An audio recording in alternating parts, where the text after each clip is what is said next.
ஓகேங்க, இதுதான் வந்து பிளம்மர் ஃபேமிலி பார்க்கு எட்வர்ட்ஸ் வில்லில் இருக்குது. இது செயின்ட் லூயிஸிலிருந்து ஒரு 20 மைல் தள்ளி இருக்குது. நீங்கள் I-64 வந்துட்டு I-55 நார்த் எடுத்தீங்கன்னா இந்த இடத்துக்கு வரலாம். 23வது எக்ஸிட்டில் இந்த ஃபேமிலி பார்க் இருக்குது. இப்போ ஃபால் நல்லா செட் ஆகினதுனால அருமையான கலர்ஸ்லாம் பார்க்க முடியுது. இந்த பார்க்கில் வந்து பேஸ்பாலுக்கு இருக்குது, கிரவுண்ட் இருக்குது, டென்னிஸ் கோர்ட் இருக்குது, அப்போ சாக்கர் கிரவுண்ட் இருக்குது, அப்புறம் பீச் வாலிபால் அதுக்கும் வந்து ஃபெசிலிட்டிஸ் இருக்குது.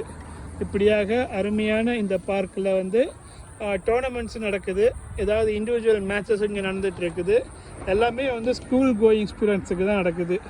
அதாவது 10 வயசுக்கு மேலே 10 to ரொம்ப அடல்ட்டும் நான் பார்க்கல, ரொம்ப பாய்ஸ் தான், பாய்ஸ் அண்ட் கேர்ள்ஸு தான். அதாவது 15க்குள்ளே தான், 10 to 15 இயர்ஸ்க்குள்ளே இருக்கிற பாய்ஸ் அண்ட் கேர்ள்ஸுக்கு இங்கே வந்து இன்றைக்கி வந்து மேட்சஸ் நடந்துகிட்ருக்கு. அருமையான பார்க்கு செயின்ட் லூயிஸில். இப்போ ஃபால் சீசன் செட் ஆனதுனால அருமையான ஃபால் கலர்லாம் பார்த்துக்கிட்டு இந்த அருமையான மேட்சையும் பார்க்கலாம். வாங்க வாங்க எட்வர்ட்ஸ்வில் வாங்க, வந்தீங்கன்னா அருமையான டோர்னமெண்ட்லாம் பார்க்கலாம். ஓகே.